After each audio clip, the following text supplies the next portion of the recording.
Matapos ang panalong dinner, it's time for some dessert. Ano pa nga bang the best na panghimagas at pampasalubong na proudly kami gin-baked? Ito ang Van Depp Pastel. Van Depp. Jean-Claude Van Depp. Just kidding. No, Van Depp, sila yung sikat na gumagawa ng pastel. Lalo na pag pupunta tayo ng CDO, di ba? Yun yung pasalubong na usually iniiwi nyo. Now, sinabi nila, sorry, busy talaga dito eh. It's the same maker, right? Original maker. Mas masarap daw ang kanilang pastel. Dahil daw sa tubig at dahil daw something. Yun yung malaman natin yan. Naku, matinding sugar rush na naman ang aabutin ko sa pastel o yung sikat nilang tinapay na may palaman na yema.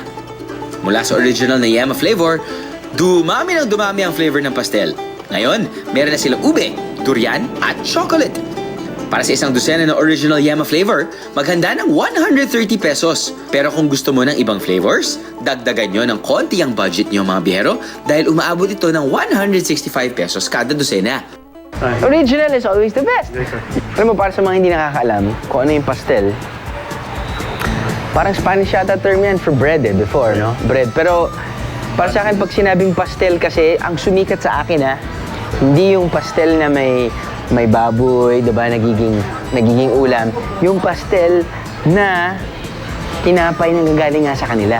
At alam ko, ilang years na tayo na sa travel show, talagang ito yung hinahanap-hanap ko. Dinner rolls. Dinner rolls na nilagyan mo ng yema sa loob, sa gitna.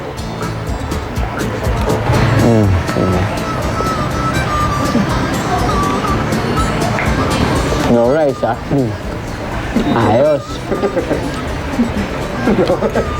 Masarap pa naman ito kapag medyo umuulan tapos meron kang mainit na kape.